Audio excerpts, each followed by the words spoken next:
নমস্কার বন্ধুরা, আমি অর্চনার সংসারে সবাইকে স্বাগত। আবার চলে এসেছি একটা রান্নার ভিডিও নিয়ে। আজকের আমি আমাদের বাগান থেকে শাক তুলব। শাক তুলে সেই শাকটা আমি ভাজা করব না, অন্যরকমভাবে রান্না করব। সেই রান্নাটা দেখাবো।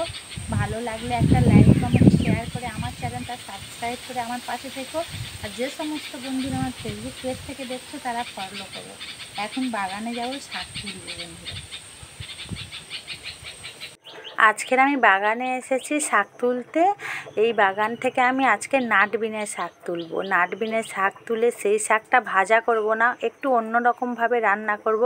সেই রান্নাটা দেখাবো। ঘাসের ভিতর হয়েছে তো দেখুন কেমন নাটবিনের শাক। এই বর্ষাকালে এই শাকটা আমাদের এখানে প্রচুর হয়, আর এই শাক খাওয়া খুবই উপকার। এইখান থেকেই নাটবিনের শাকের আগাগুলো কেটে কেটে তুলে নিচ্ছি। আর ঘাসের ভিতরে হয়েছে তো কেমন শাকটা দেখুন বন্ধুরা। আমি এই এক চুবড়ি শাক তুলব, মানে চারিদিকে হয়ে আছে। আর এই একটা বৌদি, এটা আমার যা হয় আমি বৌদি বলে ডাকি। বৌদির কাছে বলছিলাম যে এই শাকটা একটু তিতকুড়ি লাগে, আর এই নাটবিনের শাকটা আমি আজকে একটু অন্যভাবে রান্না করব। বৌদি জিজ্ঞাসা করছিল যে কিভাবে রান্না করবি। বন্ধুরা, বাগান থেকে এই নাটবিনের শাক তুলে এনেছি।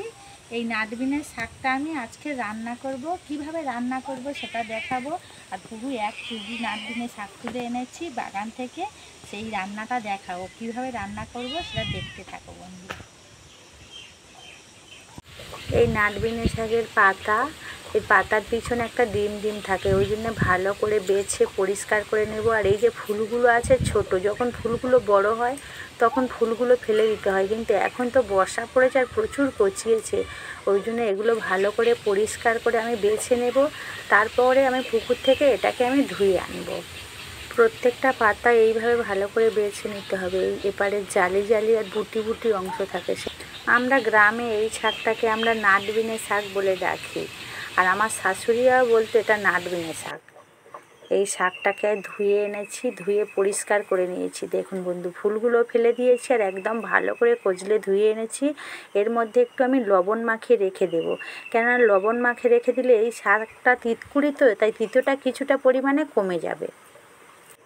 উনানে কড়া বসিয়ে দিয়েছি, কড়ার মধ্যেই তেল দিয়ে দিচ্ছি।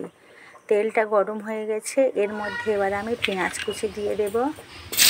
পেঁয়াজ কুচিটা দিয়ে লাল লাল হয়ে এসেছে, টমেটো দিলাম। টমেটোটা দিয়ে একটু নেড়ে ছেড়ে নেব। নেড়ে ছেড়ে এর মধ্যে আমি লবণ আর হলুদ দিয়ে দেব। লবণ দিয়ে দিয়েছি, এবার একটু হলুদ দেব। হলুদটা দিয়ে একটু নেড়ে নেব। নেড়ে নিয়ে এর মধ্যে আমি চিংড়ি মাছ দিয়ে দিলাম, অল্প করে চিংড়ি মাছ দিয়েছি। চিংড়ি মাছটা ভালো করে ভেজে নিতে হবে। ভাজা হয়ে এসেছে, এর মধ্যে এবার আমি আদা রসুন বাটা দেব। আদা রসুন বাটাটা দিয়ে দিয়েছি, দিয়ে আরও কিছুটা সময় এটাকে একটু নেড়ে চেড়ে নেব। নাড়াচাড়া হয়ে গেছে, এর মধ্যে এবার আমি জিরে আর ধনের গুঁড়ো দেব। 1 চামচ দিচ্ছি জিরে ধনের গুঁড়ো।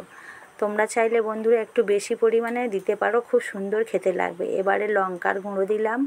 লঙ্কার গুঁড়োটা দিয়ে আমি অল্প সময় কষাবো। এই অল্প সময় কষিয়ে এবার এর মধ্যে আমার সেই বাছা নাটবিনের শাকটা আমি দিয়ে দেব। নাটবিনের শাকটা দিয়ে দিয়েছি, এবার অল্প করে কষাবো, কেননা নুন মাখিয়ে রেখেছিলাম, জল বেশি বেরোয় না। এইভাবে কষিয়ে নেব, নিয়ে একটু চাপা দিয়ে কষিয়ে নেব, জল দেব না। দেখো বন্ধুরা, শাকটা এইরকম একেবারে রেডি হয়ে গেছে। একদম অল্প সময় রান্না করতে হবে, বেশি সময় না। এটাকে এবার নামিয়ে নেব। নামিয়ে নিয়েছি, কত সুন্দর দেখতে লাগছে দেখো বন্ধুরা, একদম ঘেঁটে গিয়েছে। কেমন হয়েছে রান্নাটা বন্ধুরা? আমার এই নাটবিনের শাকের রেসিপিটা কেমন লাগলো? ভালো লাগলে কমেন্টে জানিও। আর আজকের এই পর্যন্ত, নমস্কার।